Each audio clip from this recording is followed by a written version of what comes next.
Let's be honest, between the back-to-back patients, inbox overload, and real life, our schedules can be a bit of a mess. And that's why I'm a fan of Oakstone CME's programs, including their ACP Mixtap Audio Companion and Board Prep. It's CME designed for how we actually live and work. You get audio, video, text-based formats, all easy access through their mobile app or their desktop. So you can throw on a Mixtap episode while walking to work or even prepping dinner. It's surprisingly satisfying to check off a topic while multitasking.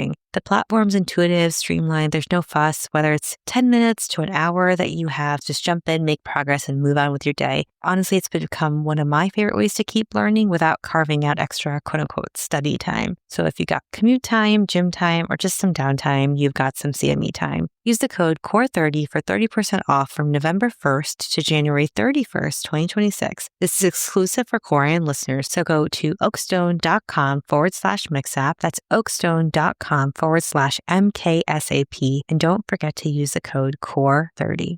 Welcome to CoreIM. Today, we are spinning things around with the diabetes debate, and we're going to dig into a very real-world clinical question. In this day and age, we have so many different diabetes options, which is great, but a very good question is, what do you start and why? And so today, we have a good lineup of meds. We actually kept it simple to hammer home some of the learning points to 3 medications. We've got Metformin, SGLT-2 inhibitors, and GLP-1 agonists. And we also have 3 very experienced frontline primary care docs who each have chosen a medication to defend for our diabetes battle. Of course, it's going to be a respectful one, but Tracy, I'll hand it over to you first. Introduce yourself and which medication you are defending today. Thanks so much, Shreya. My name's Tracy Rabin, and I'm a primary care doctor at Yale Primary Care here in New Haven, Connecticut. I direct our diabetes clinic, which is an interprofessional referral-based clinic within our practice. And I'm here today representing Team Metformin. Then the next we have Carrie. Hi, I'm Carrie Blum. I'm a primary care doctor at Mount Sinai Hospital, where I also co-direct a diabetes clinic. And today I'll be proudly representing the SGLT-2 inhibitors, also known as the Flozins. You may have heard some of names such as Jardiance, Farxiga. That's my class today. Awesome. And then last but not least, hi, everyone. I'm Kenneth Pfeiffer. I'm a primary care doctor at Mount Sinai, and I co-direct our diabetes clinic here with Carrie. And I'm excited today to defend the GLP-1 agonists. So those are medications like dulaglutide or Trulicity, semaglutide, or also known as Ozempic or Wegovy, and tirzepatide, also known as Mounjaro or Zepbound.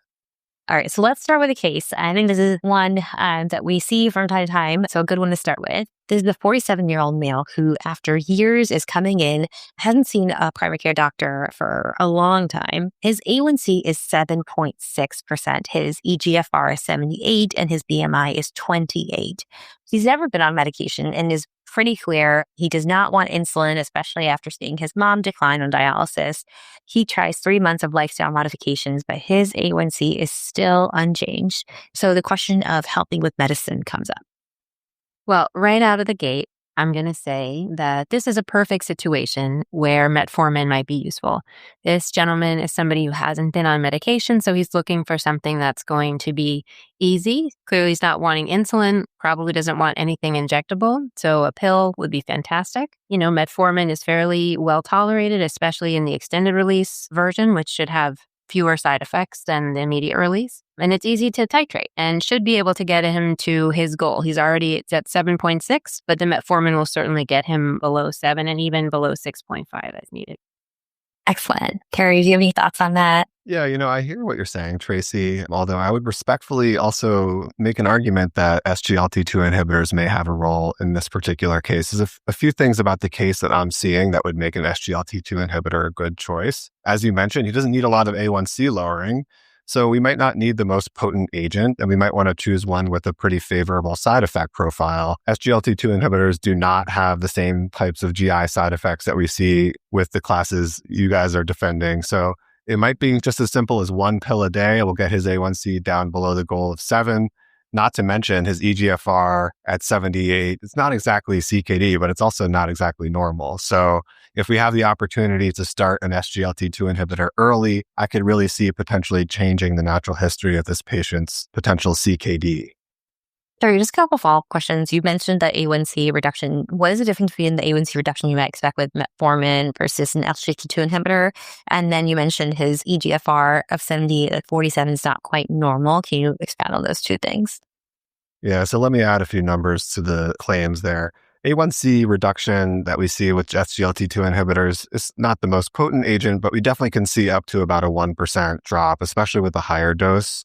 All SGLT2 inhibitors come in 2 dose options, and increasing to the higher dose can give you a bit more potency. Normal GFR, you need one less than 60 to get the diagnosis of CKD. Most people are starting up well above 100. So we can kind of see that he's in that middle ground of 78. And I would like to see a urine albumin creatinine ratio on this gentleman to see whether he might have a little bit of nephropathy brewing, in which case I think we have a much better argument for the SGLT2 inhibitors over metformin in this case. Kenny, he's not a fan of insulin, so any thoughts on where GLP-1s may make sense, or let metformin and SGLT2 duke it out for this one? Yeah, absolutely. I mean, I think it's certainly reasonable to try metformin or an SGLT2 inhibitor. However, I think this is a, younger gentleman who doesn't have a lot of other comorbidities, and maybe it makes sense for us to be more aggressive about A1C lowering in this case to help prevent microvascular complications down the line. And GLP-1 agonists are probably more potent in terms of A1C lowering than metformin or SGLT2 inhibitors. A big flag here is that he doesn't want insulin, right? And so maybe he doesn't want any injectable at all. Maybe that's true, but we also haven't really asked him. And I can't tell you how many times in clinic I've started to introduce the idea of a weekly injectable to a patient, and their initial reaction is quite hesitant. But that's where kind of showing them what the process looks like can be really helpful. So I'll either do that, by a YouTube video online or by using a demo pen myself and showing them the process of injecting a weekly GLP-1, which is actually pretty simple, and I think a lot simpler than people have in mind. Really can change minds. And I've had many, many patients opt to try it and have success. So I would argue that we really could still go for it. So, in this case, his BMI is actually 28, and, several sort of associations, including the American Heart Association, American College of Cardiology, the Obesity Society, recommend considering weight loss medication when you have a BMI over 27 and at least one serious comorbidity like diabetes. So I think, it's very reasonable to consider a GLP-1 agonist in him. Nice. Thank you for making that case. I thought GLP-1 was out of the picture once we heard about that insulin thing. I think that was a really good point about, trying and showing and seeing if that changes minds. And so I appreciate that persistence. Well, so Carrie and Kenny, I really appreciate the thoughts that you bring to the table and regarding your classes. But I do want to bring up one additional really important factor, and that's the cost. Right. So metformin is going to be winning for this patient, hands down. This is a gentleman who is not used to spending money on medical care, on medications. He hasn't been doing so in quite some time. I think if he sees the price tag for that GLP-1 receptor agonist or that SGLT2 inhibitor, he may get some sticker shock. So just depending on what his insurance situation is, just be mindful that metformin is going to be our more cost-effective option here. And it will also have some help with the weight loss. Not as certainly as much as the GLP-1s, but there is some little bit of weight loss with metformin too. May I speak to if somebody has or doesn't have insurance, what the price of an SGLT2 and GLP-1 might be for a person? Sure, I can start. Fortunately, at least where, Carrie and I practice in New York, patients with diabetes basically have GLP-1s coverage. So fortunately, we don't run into this issue that much. But when it does come up, GLP-1s, Tracy's absolutely right. GLP-1s can be quite expensive. And if sort of paying out of pocket with the traditional prescriptions, it can be somewhere around $1,000 or $1,200 a month. There are some, you can prescribe it directly to the manufacturer's pharmacy, which will dispense it in syringes rather than injectable, retractable pens. And they sort of advertise the medication in the realm of $300 to $400 a month. So it's still quite expensive. If someone doesn't have insurance. If someone doesn't have insurance, correct. Okay, interesting. And then do we know more about SGLT2 inhibitors, Carrie, and how much they cost? Unfortunately, Tracy's got me on that one. They're very expensive. Even with a coupon, will probably cost you upwards of $500 a month. This is without insurance. That's right, yeah. But as Kenny mentioned, by and large, for any patient with diabetes who has insurance, you're able to find a preferred SGLT2 inhibitor with a low copay. Fantastic. All right. Second case, guys. If you guys weren't, defending something today and you're in diabetes clinic, what would you start for this guy in real life?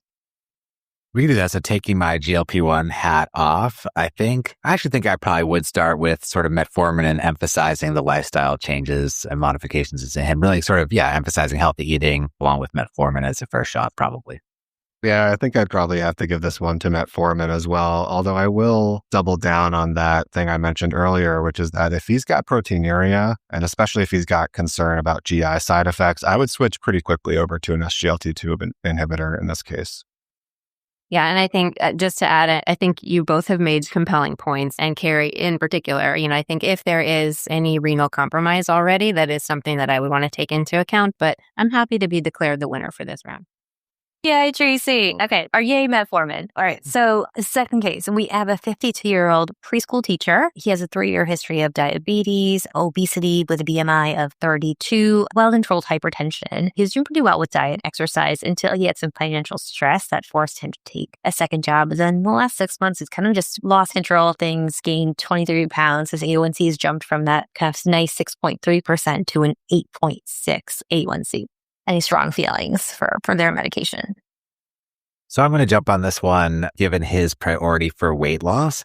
I think, it's pretty clear that GLP-1 agonists are the most potent in terms of weight loss, and studies have shown sort of 15 to 20% weight loss with full dose GLP-1 agonists, which is pretty, significant for weight loss trials. And additionally, his A1C has jumped up to 2 points, and GLP-1 agonists have shown A1C lowering for up to 1.5 to 2 percentage points compared to placebo. So I think there's a lot of reasons to focus on GLP-1 agonist for him. That being said, that has to go along, of course, with, lifestyle modifications as well. And counseling on healthy eating and physical activity, really should all go together. Yeah, so I can jump in here too. I mean, I hear what you're saying, Kenny, and certainly, the GLP-1 receptor agonists are superior in terms of the weight reduction component, but I still think that there's a possible role for metformin to play here. I mean, I think as far as A1C lowering, you can get anywhere from 1 to 2% depending on the dose and consistency. So, he's only at 8.6, so I still think we can get this gentleman to goal with metformin. You will see a little bit of weight loss. I know that in terms of the RCTs, I think 3% is sort of more the agreed upon degree of weight loss that one could expect with metformin above a dose of 1,500 milligrams a day. But again, he's got financial stressors, so this is not going to be an issue for his wallet. Hopefully it will be well tolerated again if you use the extended release version, and should be fairly easy for him to take.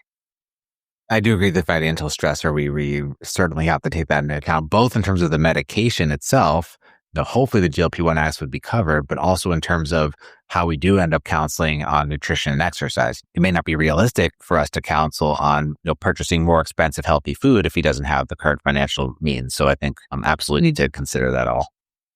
Definitely a good point. I'm sort of on the optimistic side, hoping that this second job is also one that comes along with health insurance. And as long as that's the case, you should be able to get an SGLT2 inhibitor covered. And while it may not necessarily be your first choice, if you go back to the one-liner, 52-year-old male with diabetes, hypertension, and obesity, you can stop there and think about, which medication can be used to actually impact each of those comorbidities in the one-liner. And, frankly, SGLT2 inhibitors, while potentially small, will have a bit of an impact on blood pressure, about 3 points systolic. Also will help with a little bit of weight loss. Again, not a ton, maybe about 3% of body weight on average. And as we discussed earlier, you may get about a point or so A1C reduction, all for just a once-a-day pill with very few side effects. And I want to make sure that he's at his job, performing at the top of his game and not experiencing any nausea or abdominal pain. But SGLT2 inhibitors, another great choice for this particular patient. Way to loop in the side effects. And then, Kenny, correct me if I'm wrong, you do get some blood pressure lowering with a GLP-1 also. So yes, you can have sort of mild to modest blood pressure lowering on GLP-1 agonists, probably in the realm of 3 to 5 points. Nice. All right. Final votes. I'm still going to say metformin. I think you guys brought up some great points, but I don't think that Carrie's SGLT2 inhibitors are going to get us there with the A1C goal. And Kenny, I'm just worried about the cost. Yeah, I totally hear you about the cost. And if we submit that prior authorization and it turns out that it's not covered and going to several $100s out of pocket, then I'm with you on metformin. I will back you. But, if we can get it fully covered 100% with this insurance, which might be possible, then I'm going to stick with the GLP-1 agonists. For the weight loss. Yeah. Yeah, taking my SGLT2 inhibitor hat off at the moment, I think I'm with Kenny on this one. He's coming in telling us specifically that weight gain has been a problem, and it sounds like overeating has been part of that. So that's probably where I would go to if I can get it covered easily. Okay, awesome. Case number 3. We got a 66-year-old guy, history of coronary artery disease, multiple stents in the past, stage 3B CKD, normal BMI. He also has severe cervical stenosis. 4 months ago, his A1C was 6.4. Today, it's 6.9%. His urine albumin is 123 milligrams per gram, and his blood pressure is 145/75. So I feel obligated to jump in on this one because never have I seen a patient more appropriate for an SGLT2 inhibitor. You guys know those poly pills, right? The little pills that contain 3 or 4 medications in one. I called SGLT2 inhibitors the poly pill with only one med, right? Because you're getting so many different benefits out of just one medication. So this patient doesn't only have diabetes, but also has a history of coronary artery disease, for which SGLT2 inhibitors have shown improvements in major adverse cardiac events and cardiac death. Moving right down the line, stage 3B CKD with some albuminuria makes me really interested in starting him on a medication that will help slow down the progression of his kidney disease. In addition, we're going to get some A1C lowering. We may fix that blood pressure, and we're not going to cause that much weight loss, which I think in this case is important to think about. This gentleman has a normal BMI, and cervical stenosis may not necessarily be able to exercise as much. And if we put him on a GLP-1 agonist, I certainly would be worried about muscle mass loss. And so I think your polypill in one is the choice in this case, SGLT2 inhibitors all the way. I want to say, that Carrie, you make a lot of good points, but this is where I'm going to jump on sort of potential side effects as well to make my case. So, what do a lot of 66-year-old men have? Well, they might have large prostates and already have challenge with nocturia and frequent urination. And so that can also be exacerbated by SGLT2 inhibitors. So, it's not absolute contraindication by any means, but something to consider and something where this person may or may not tolerate it. And thinking about GLP-1 agonists, there are a few things to consider here. He has CAD and has had multiple PCIs in the past. Well, we have really strong data that GLP-1 agonists decrease major adverse cardiovascular events, including death from cardiovascular causes, non-fatal MIs, and non-fatal strokes. We also know now that at least with semaglutide has been shown to decrease persistent 50% lowering in GFR in patients with CKD3 and significant microalbuminuria. So that may or may not be a class effect, but there's some evidence there for improvement in renal outcomes in patients with CKD who take GLP-1 agonists. So for those reasons, I would really strongly consider GLP-1. Now, you mentioned sort of weight loss, muscle mass. That's definitely an important concern with patients on GLP-1 agonists. I certainly counsel my patients routinely on the importance of doing some sort of strengthening exercises while taking GLP-1 agonists, especially patients who, may be thinner to begin with.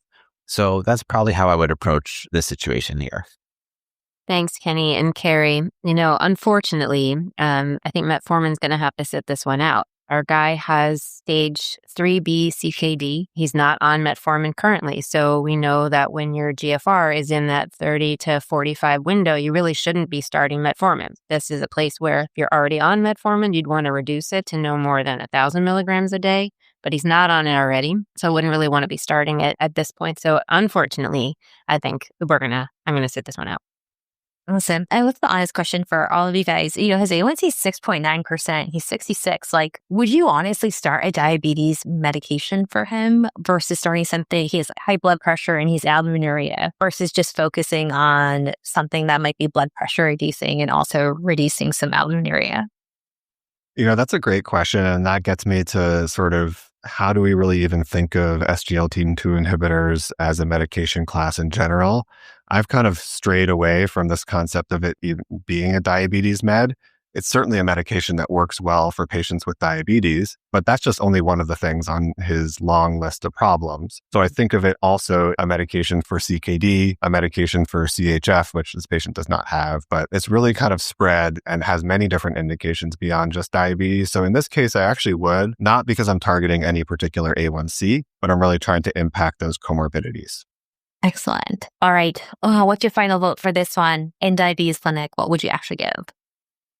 I think I'll have to admit that in reality, I probably favor an SGLT2 inhibitor here for the reasons that Carrie mentioned. Certainly, like if someone develops side effects, then of course we look for alternatives, but I think that would be my preferred option, avoiding significant weight loss in this patient who already has a BMI of 22 and sort of trying to lower his risk both cardiovascularly and renally, as well as maybe a little bit of blood pressure benefit here.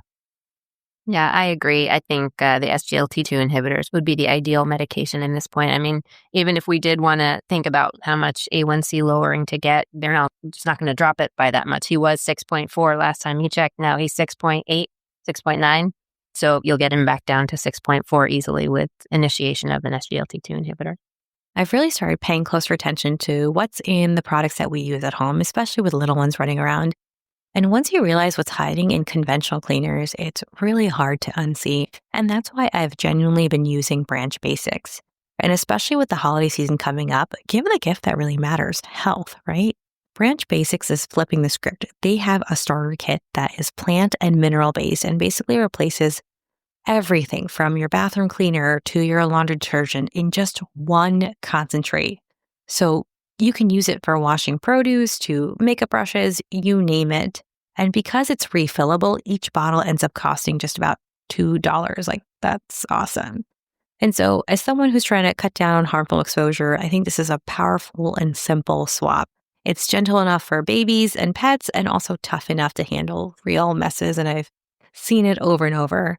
And honestly, that peace of mind, worth it. So get yourself and your loved ones the gift of clean with Branch Basics. For a limited time, they're actually offering 15% off and free shipping on their premium starter kit when you use the code CoreIM at branchbasics.com/CoreIM. That's 15% off your order at branchbasics.com/CoreIM with the promo code CoreIM. And please support our show and tell them that we sent you. And with that, let's get into the episode. I remember seeing a colleague of mine walk into the silent room after a tough night, looking way more put together. And I thought, gosh, yeah, they are wearing figs. Fig Scrubs is specifically made for healthcare workers, doctors, residents, medical students, people like us who need our gear to work as hard as we do. Fig Scrubs are lightweight, they're breathable, they're stretchy, they have really thoughtful details that have won me over. Tons of pockets, yes, for all the snacks. They have snag-free zippers, antimicrobial fabric that helps keep things clean. And when there's so much to think about on any given shifts, our scrubs or what we're wearing should not be one of them. Figs gets that and it shows. And with the holidays right around the corner, it's a perfect time to treat yourself to some fresh looks for the new year, which is great because Figs just dropped a ton of new limited edition colors and styles for the season.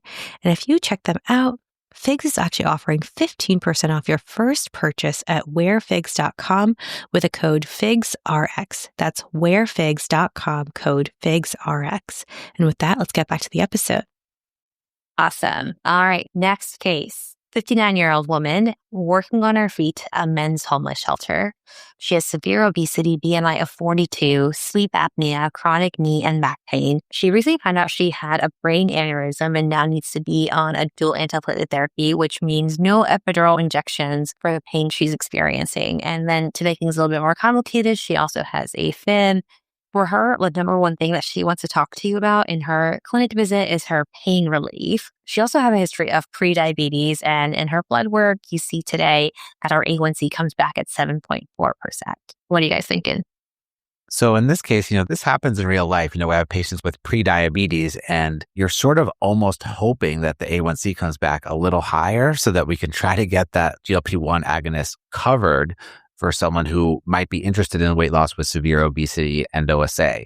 If she is interested in weight loss, I don't want to assume, of course, if she's interested in weight loss, I think GLP-1 agonist would work really well for her. The other kind of interesting thing to take into account here, she has obstructive sleep apnea. And recently, tirzepatide has been shown to significantly reduce the apnea-hypopnea index in patients with obstructive sleep apnea compared to placebo. And Medicare has started to cover tirzepatide branded as Zepbound for that reason. And that may be, primarily due to the weight loss effect itself, but, we're really seeing a significant difference in those patients with moderate to severe sleep apnea. And there is some data as well for GLP-1 agonists with pain from osteoarthritis, for example. So I think there are a lot of reasons to, strongly consider GLP-1 agonist for her. Leans us from team Metformin or SGLT2. It's kind of hard to argue with that, Kenny. I think that there are a lot of great reasons to start a GLP-1 agonist for many of the reasons you mentioned. I'm also sometimes reluctant to start a medication with a high side effect burden in a patient with multiple sort of ongoing medical issues with concern that they may experience a side effect and end up back in the hospital again. So while I may go for GLP-1 agonists in this case, I'd also would do so very cautiously. And I think an SGLT2 inhibitor, frankly, wouldn't be a bad choice for a lot of the reasons we mentioned already. She's going to get a lot of different benefits from the medication. There's no clear comorbidities that I think SGLT2 inhibitors target more than others, but she seems like a setup for heart failure. She's got AFib, OSA. Perhaps if we probed a bit more, we might even find that she has symptoms consistent with HFpEF. And there's not that many choices out there that have been shown to be effective for that condition. SGLT2 inhibitors are one of them. So while this may be an obvious case for GLP-1s, I would dig a bit deeper and think about an SGLT2 inhibitor if we're able to find the data to support the use of it. Yeah, I think, again, you guys have brought up some fantastic points. And I agree, we do need to dig a little bit deeper to try to understand what other factors might influence your choice. Thinking about an SGLT2 inhibitor, there's lots of great reasons to start one, but she's a busy lady. She's on her feet all day. If the increase in urinary frequency related to the SGLT2 inhibitor is something that bothers her at work, that's something to be mindful of. Metformin doesn't have the same side effects, side benefits that the GLP-1 receptor agonists and SGLT2 inhibitors have. Cardiovascular protection and weight loss and potential use with heart failure, but it's cheap. That's an issue for her. Could be well tolerated. It's pills. So, I think there are reasons why she might prefer to use metformin as opposed to one of the other drugs. It's just not going to affect the other comorbidities in the same way. And so it sounds like maybe the final pick is a GLP-1, but if there is like a HFpEF, heart failure with preserved ejection fraction, we might lean towards the SGLT2 inhibitor. And just back to the weight loss, just to say it out loud, what is a weight loss reduction between a GLP-1 versus an SGLT2?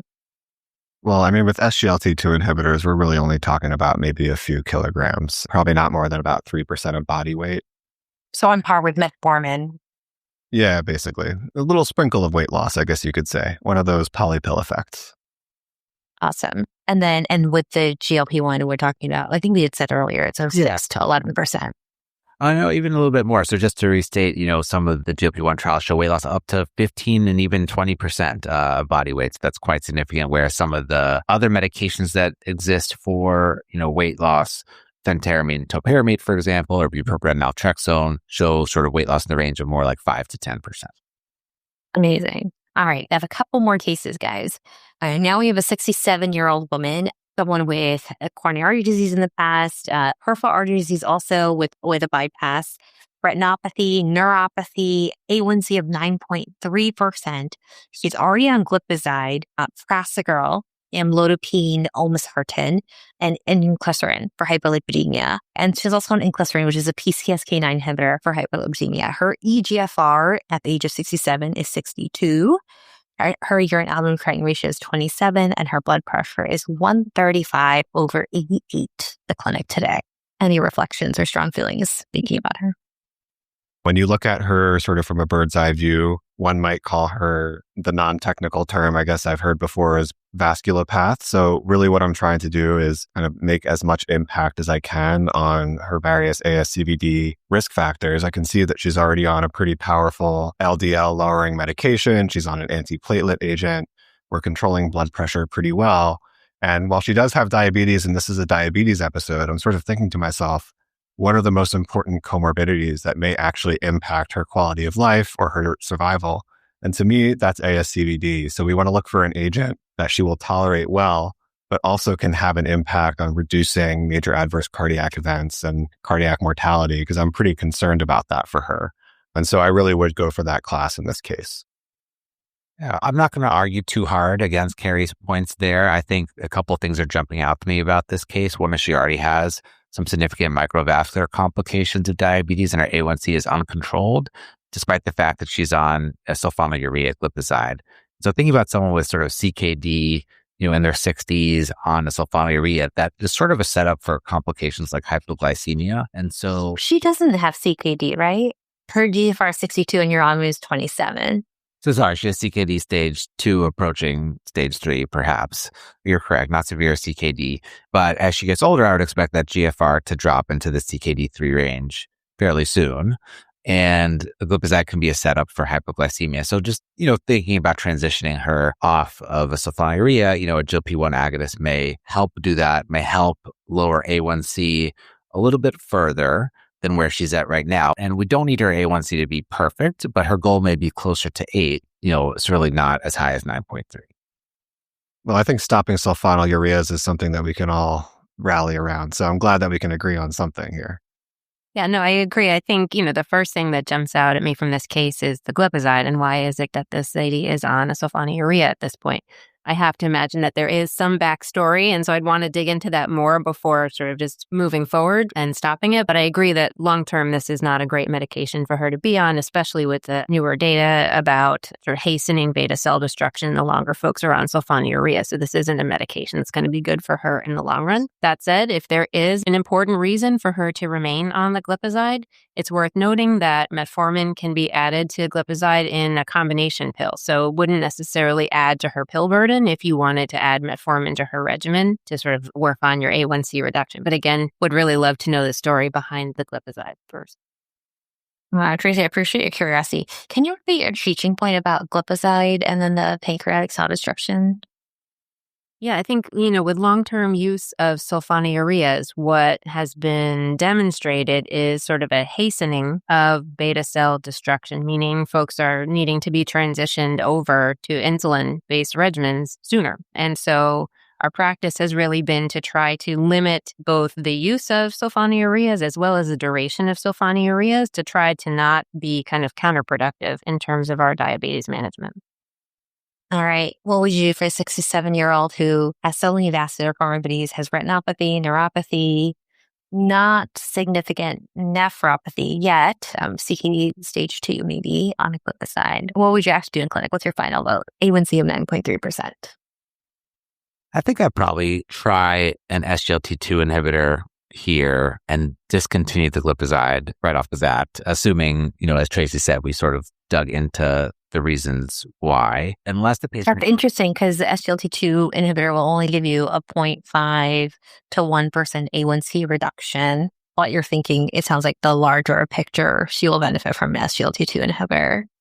I think in managing the comorbidities, I was about to say, unless, she is particularly interested in weight loss as well, in which case that would change me over to a GLP-1 agonist. But if she's not, I think for comorbidity management here, an SGLT2 inhibitor might be slightly preferable. I was going to say that's so interesting because I think, Kenny, you've convinced me to go for a GLP-1 receptor agonist because I'm thinking, she's on the glipizide and that's getting her to an A1C of 9.3. So if we take the glipizide off, not only are we going to need to come down from the 9.3, but we're going to want to make sure that that A1C is not going to go even higher with the removal of the sulfonylurea. So I'm thinking GLP-1s do have benefits in terms of the coronary artery disease, in terms of the potential for diabetic kidney disease, and also it's going to have a greater A1C reduction. So I'm in team GLP-1 receptor agonist for this. Let me actually come back and kind of agree with what you said before, Tracy, about the fact that this patient's medication list is a little unusual, not for what's on it, but kind of for what's missing from it, right? There's no metformin, there's no statin. That's kind of a glaring absence. And it makes me think that this patient is somebody who experiences a high burden of medication-related adverse effects. And with that in mind, I still think, SGLT2 inhibitors, while they do have some side effects, certainly not nearly as universal as GLP-1 agonists. Starting a new injectable for her, she's on inclisiran, but that's given only every 6 months at the doctor's office. So that may be a bit of a sell. Nevertheless, I think you guys both make really good points. Thanks. Kenny, as I'm curious, Tracy's for team GLP-1 and Carrie's sticking to his SGLT2. Where do you land as a tiebreaker? Going to be a tiebreaker. Well, I guess I'm going to hedge when I say slightly, and I think this really depends on all other things being equal. I think this would depend a little bit on whether, with the comorbidities like cardiovascular disease and peripheral vascular disease, is this sort of a thinner, frailer person, or is this someone who might have obesity and might be motivated for weight loss? If the former, I really would favor the SGLT2 inhibitor, and if the latter, I think the GLP-1 agonist might make a lot of sense. Yes. All right. Also, I think that's going to be a wrap for cases. Any last words? Anything we missed in terms of salient points in terms of distinctions that we want to get across? I think one thing we didn't hit on that is a sort of emerging benefit of GLP-1 agonists is the potential benefit in metabolic-associated steatosis of the liver. And, there are more and more studies now showing that GLP-1 agonists may improve or resolve steatohepatitis without worsening of fibrosis and maybe even by reducing liver fibrosis by one stage. So that is a potentially emerging reason to really consider GLP-1 agonists more in our patients with liver disease. Awesome. Anything else, Carrie, Tracy? Yeah, I want to go back to the kidneys for a second because I know we've mentioned GLP-1 agonists impacting kidney outcomes. And while there are some papers that show that, I do want to make another case for the fact that SGLT-2 inhibitors just have a lot more broad and deep evidence in this space and really should be a go-to drug. Most of those studies that showed an impact of the GLP-1 agonists for CKD consisted of patients that were not already on an SGLT-2 inhibitor. So it's a bit hard to parse that apart. That's great to know. Maybe we can have each of you guys go through the medication you were defending and just what are the salient points of when to consider it and maybe when to not consider it. Tracy, maybe I'll have you go first with metformin. Sure. So, I think metformin is tried and true. We have the most number of years of experience with this medication. I think for many, many years, it was recommended as the first-line agent for type 2 diabetes. I think it's only really in the last 3-4 years that the algorithms recommended by the ADA have changed to say that you could consider an SGLT2 or GLP-1 receptor agonist as first line. So I think, there still is a role for metformin to play. It's inexpensive. It's available on all of the retail pharmacy $4 drug lists and very easy for folks to obtain. Again, I do recommend using the extended release formulation, which is on those retail pharmacy discount lists. So really shouldn't be a reason to be prescribing immediate release metformin at this point with the higher side effect risk, but generally well tolerated, great A1C reduction, some weight loss, although certainly not as much as the other classes, and also can be combined with other pills in the same pill. So thinking about reducing polypharmacy, you can combine metformin with SGLT-2 inhibitors, with sulfonylureas, with DPP-4 inhibitors. So I think it's a very versatile medication for folks to use. As long as their GFR is above 30? No, for sure. So, goal dose of metformin being as high as 2 grams per day, as long as your GFR is above 45. And then if you're already on metformin, again, you would reduce that goal dose to 1 gram per day if your GFR is between 30 and 45. And if you're not on metformin, you would not be starting metformin if your GFR is below 45. Amazing. All right, Carrie, what are the salient points about an SGLT2 inhibitor in terms of A1C reduction, weight reduction, cardiac, renal outcomes, blood pressure, and the other nuances to mention? Thanks, Freya. Yeah, so SGLT2 inhibitors are the drug that does a little bit of everything. You get about a 0.5 point to a point of A1C reduction, a little bit of weight loss, and a little bit of blood pressure impact, but really shine in areas of improving outcomes related to CKD, especially proteinuria CKD. Patients with a history of ASCVD or patients with any variety of CHF really should be your go-to drug in those cases. You probably want to avoid SGLT2 inhibitors in patients with history of urinary tract infections, at least if they're frequent or have resistant organisms or hospitalizations related to that.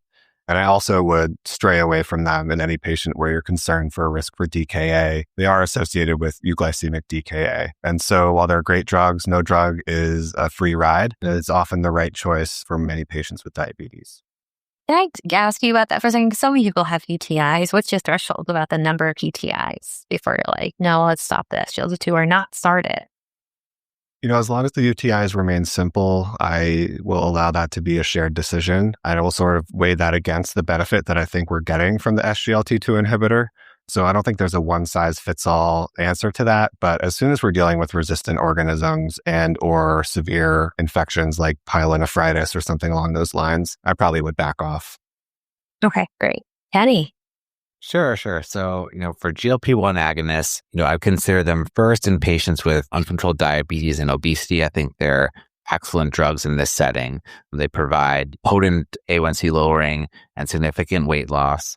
I'd also consider using GLP-1 agonists to reduce cardiovascular risk, as well as progression of renal disease in patients with diabetes. And patients with obesity with or without diabetes, you can consider using them for improved outcomes in obstructive sleep apnea, as well as metabolic dysfunction-associated steatohepatitis. And then there are a few things I would consider that would make me more hesitant to use them. As we discussed, the primary one is cost. So if patients have difficulty with insurance coverage or don't have insurance coverage and are needing to pay out of pocket, they're quite expensive. They do come with sort of some common adverse effects, such as nausea, bloating, or even vomiting, and more likely to sort of experience those side effects if patients are eating high-fat content meals. So patients who might not have access to optimal nutrition because of cost or other factors, definitely something to consider in terms of side effect profile. And there are some absolute contraindications to consider: history of pancreatitis, history of medullary thyroid cancer. Then these medications are contraindicated. You guys were wonderful. Thank you so much. I learned so much. So that's always a good sign. And that is a wrap for this episode. Let us know if you enjoyed this quick case-based debate format. Thank you so much and take care.